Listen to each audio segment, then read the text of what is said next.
This month marks my 10th year living in Europe.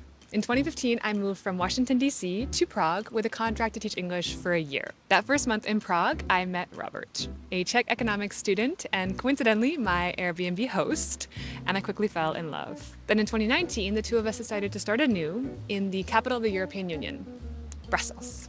And now, 10 years on, I am so happy to say that I have married my Czech mate and recently secured Belgian citizenship.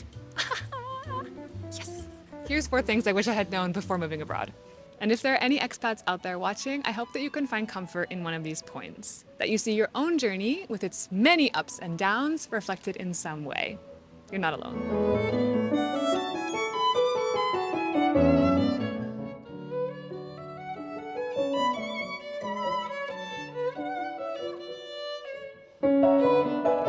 The first point is that your naivete is a strength. No one can really truly prepare you for what's going to happen. And when you move abroad, I think it takes a little bit of just blind belief that it's all going to work out. And looking back at my time in Prague, it's obviously the fond memories that spring to mind first. Nostalgia has a way of doing that. That I remember thinking when I got there, everything was really cute. The narrow streets, the little lights. Prague is a beautiful city, objectively. The hatchback cars coming from the US, everything was cute, especially the man that I happened to be sharing an apartment with.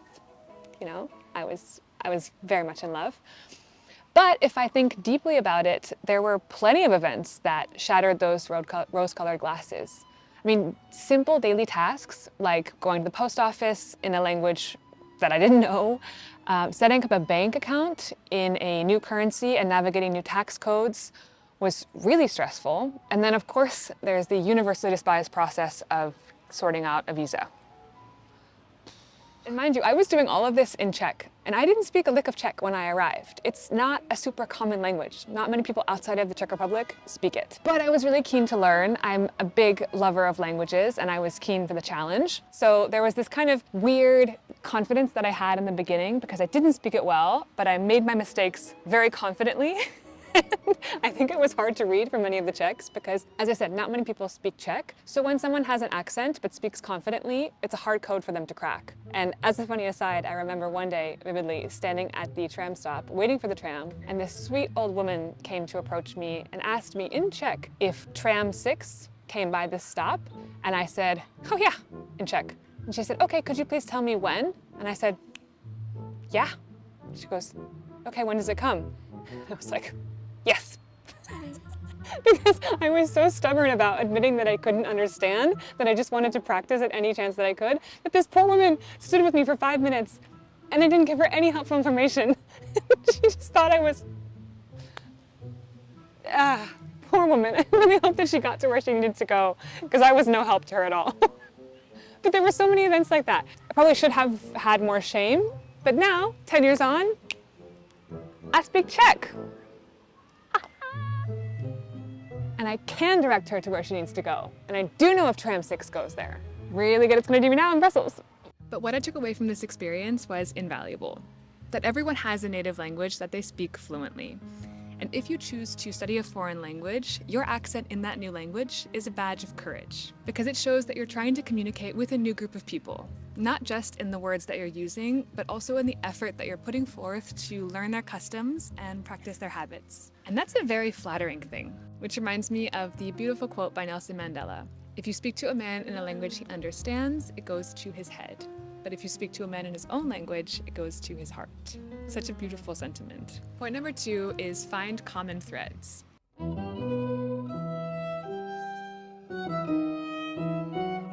When you're thrust into a new environment, the unfamiliar stimuli can be exhilarating for sure, and also exhausting. The new smells, the new food, the new language, it can all be a lot to take. And we all need something to ground us. And that's where this point comes in. Find the thing that reminds you of home or that brings you peace. It could be music, a dish from your childhood, or a book in your language. For me, it was the gym.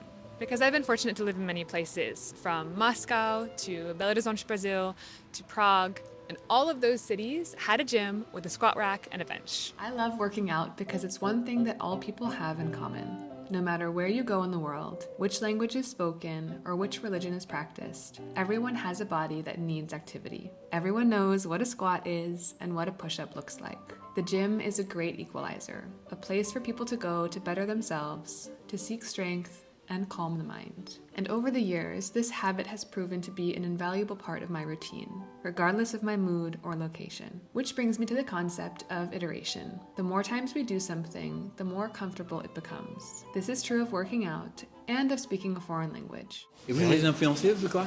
Je suis américaine, mais j'habite ici. Je suis instructrice de yoga. Even when we are thrust into a new environment, we have the tools at our disposal to feel grounded. To me, the language of movement and spoken language have much in common. They both take years of study to master, and both require consistent practice to maintain. And both skill sets are like weightless luggage, accompanying me wherever I go, carrying all that I need. As long as I am of sound body and mind, I plan to continue studying all kinds of language. I want to surf, hike, run, swim, and climb every corner of our big, beautiful world, and be able to speak to as many people in their native language as possible while doing it. Whether you're traveling or settling into a new place, I think we all enjoy creature comforts. Throughout the years, there have been a few items that have remained in my suitcase to keep my routine on track. For skincare, that includes a strong SPF sunscreen and a gentle cleanser. And for the gym or long travel days, I have to have a pair of solid black leggings and my smartwatch.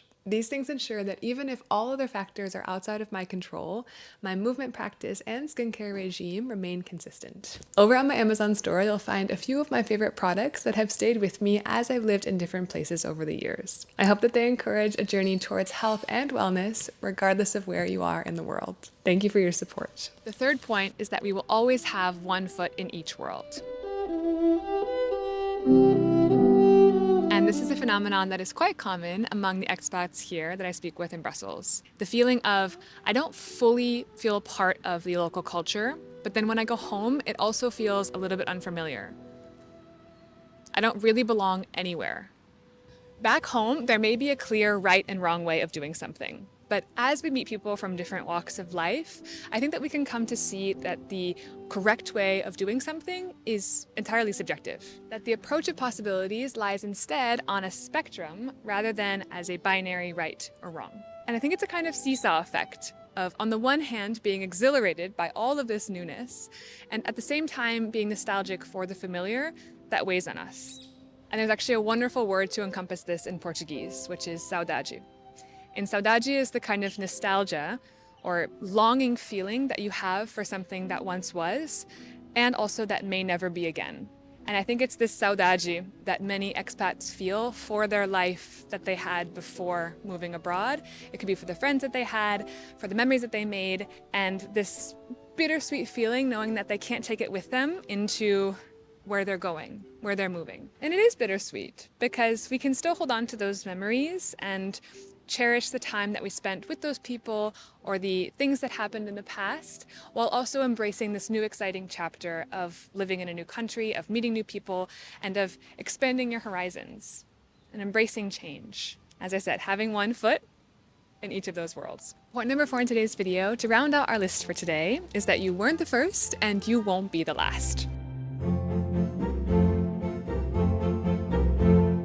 There is so much information out there designed to ease your transition to a new country or city. There's blog posts, Facebook groups, YouTube videos, all devoted to this kind of thing. I mean, don't we live in glorious times? You can sign a work contract, find an apartment, and even scope out your gym before you set foot in the country. What would our grandparents say? It's so windy! And when you do finally arrive, those same resources will direct you to your people. People that are also new to the city looking to establish a home away from home. If you're looking to move to Brussels, I have about 12 videos here on the channel that I've made with this exact purpose in mind, to help you find an apartment, to find a quarter to live in, to everything, like visa process. I'll link that playlist down below. Brussels is a great place, but I hope that these same tips apply, even if you're looking outside of Belgium or outside of Europe. Use the internets. But for this point, I also want to circle back to point number 2, which is find common ground. There's wind. Think about the activities that ground you, that bring you peace, and then with a quick Google search, I'm sure that you're bound to find at least one other person in your new city that also enjoys those things. You're like a news reporter. There's a great website, Expatica, that I will link down below. They have resources I know for every country in Europe. They may also be global, but they answer many of the FAQs when it comes to living abroad, such as what do I look out for when signing an apartment contract, visa requirements, resources for finding daycare, all that stuff. Check the description box below. It's going to be filled with goodies today. I hope that these tips helped prepare you psychologically for your move abroad. Or if you're currently living abroad, that at least one of them resonated with your experience. If you enjoyed this video, then make sure you click here for a touristy day in Brussels. Thanks so much for watching, and I'll catch you back here super soon. Ciao!